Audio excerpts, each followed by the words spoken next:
गजानन गणेश काटो जिंदगी के हमरो कलेश।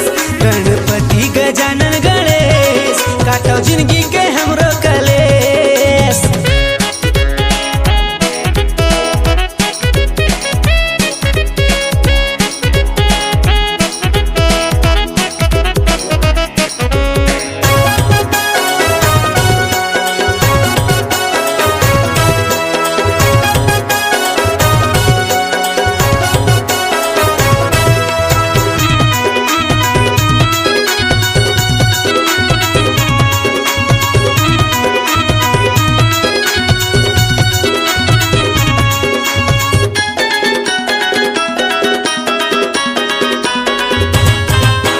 रिद्धि सिद्धि के तह स्वामी हे गणनायक अंतर्यामी।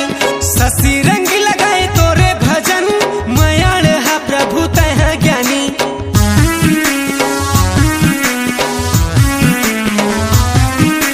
रिद्धि सिद्धि के तह स्वामी हे गणनायक अंतर्यामी। शशि रंग लगाए तोरे भजन मयाड़ हा प्रभु तह ज्ञानी। मयाड़ हा प्रभु तह ज्ञानी। मोला दे देगा शुभ आशीष।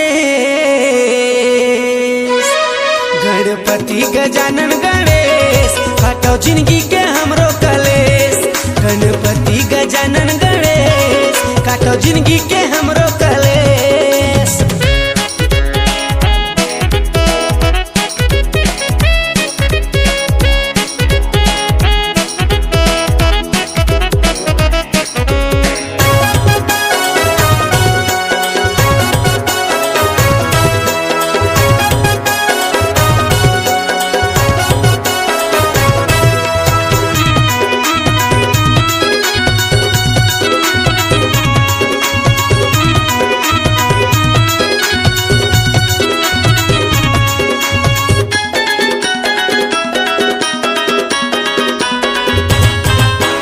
तीनों लोक आउ 14 भुवन माँ कोनो नहीं हैगा तोरले दूजा।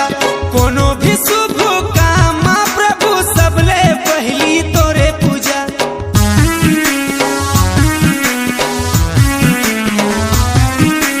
तीनों लोक आउ 14 भुवन माँ कोनो नहीं हैगा तोरले दूजा। कोनो भी शुभ काम माँ प्रभु सबले पहली तोरे पूजा। सबले पहली तोरे पूजा। सारी दुनिया यो भारत देश। गणपति गजानन गणेश काटो जिंदगी के हमरो कलेश। गणपति गजानन गणेश काटो जिंदगी के हमरो कलेश। जगह जगह माँ तहाँ बिराजे गाँव गली माँ खुशी छागे। माता गौरी पिताजी महे। गणपति गजानन गणेश काटो जिंदगी के हमरो कलेश। गणपति गजानन गणेश काटो जिंदगी के हमरो कलेश। गणपति गजानन गणेश काटो जिंदगी के हमरो कलेश। गणपति गजानन गणेश काटो जिंदगी के हमरो कलेश। गणपति गजानन गणेश काटो जिंदगी के हमरो कलेश।